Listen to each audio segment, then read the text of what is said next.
माननीय मंत्री महोदय।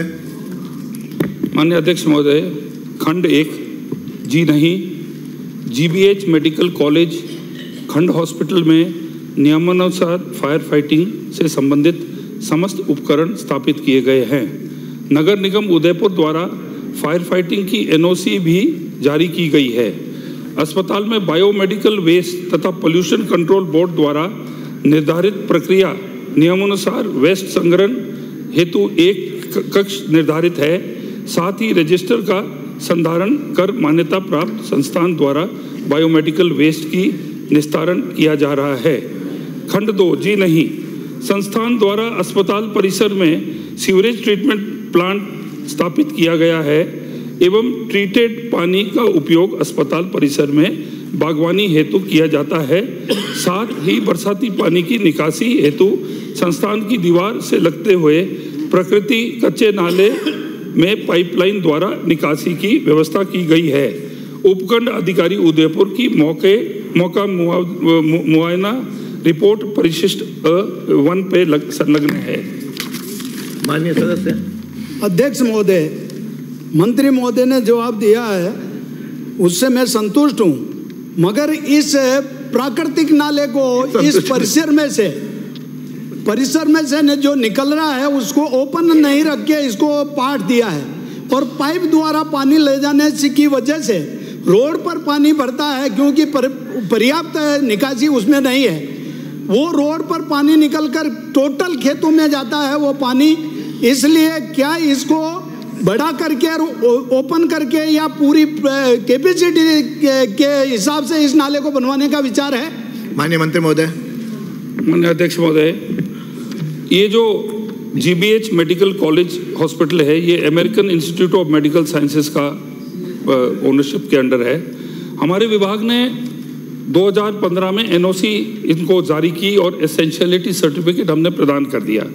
पोल्यूशन कंट्रोल बोर्ड ने भी इनको पूरा चेक करके इनको एनओसी दी गई। फायर डिपार्टमेंट ने भी एनओसी 4/5/24 को दी, जो वैलिड है 3/5/25 तक। पंचायत बादवास के अंदर इसी संस्था को एनओसी पंचायत ने देकर स्थापना से पहले दी थी।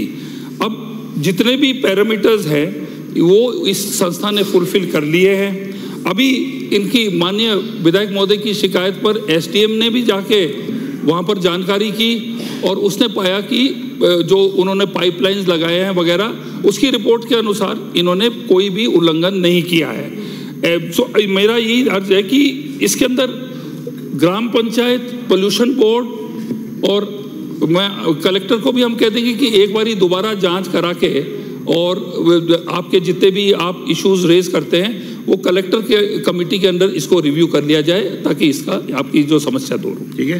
दूसरा सर, ये जो पानी जो निकल रहा है उसकी बाउंड्री के बाद में जो किसानों की खेती में से वो नाला जा रहा है।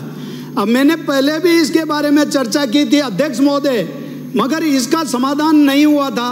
पूर्व सरकार ने इसका समाधान ये कहा कि साहब हमारी जमीन नहीं है, पंचायत की जमीन है। पंचायत के पास इतना बजट नहीं है जो उस नाले को प्राकृतिक नाले तक पहुंचा दे। उसका नाला एक प्राकृतिक नाली के रूप में है, उसको न तो हॉस्पिटल वाले बना रहे हैं न यूडीए बना रहा है। ये किसानों के पास और पंचायत के पास बजट नहीं होने की वजह से या तो सीएसआर से इस नाले को बनाए या यूडीए बनाए। प्रश्न पूछो। प्रश्न यही है कि इस नाले को कंप्लीट कराकर प्राकृतिक नाले तक पहुंचाने का विचार आगे रखते हैं कि नहीं? माननीय अध्यक्ष महोदय, बेसिकली मैंने पूरा तो जवाब आपको दे दिया है, सब कुछ मैंने समझा दिया है। अब ये हमारे मेडिकल डिपार्टमेंट के परव्यू में, जुरिस्डिक्शन में नहीं है। ये कोई अगर इलाज के अंदर कोई प्रॉब्लम आए तो हम पिक्चर में आते हैं। एनओसी इन्होंने पोल्यूशन से भी ली है, हमारे डिपार्टमेंट से भी ली है, एसडीएम ने भी कर दिया है। तो मैंने आपको पहले भी आपको माननीय महोदय को बताया कि हम कलेक्टर को बोलेंगे दोबारा जांच कर लें। आप भी स्वयं उनसे आप जाके मिल लें अपनी ग्रीवेंसेस।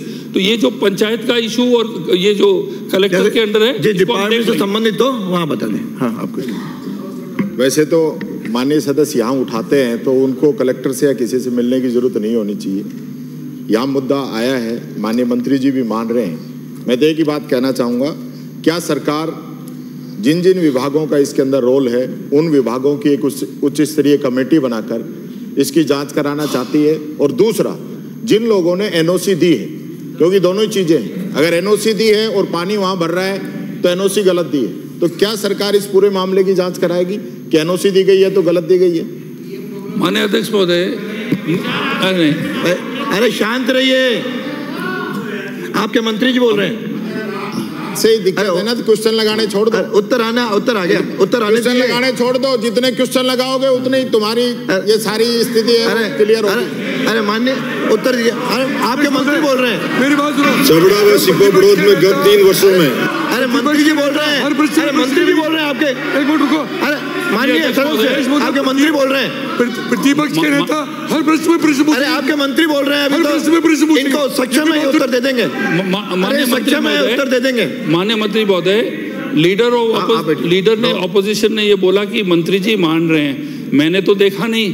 हम जो चेकिंग हुई है, जिस आधार पे हुआ है, इसकी दोबारा जांच करा लेंगे हम।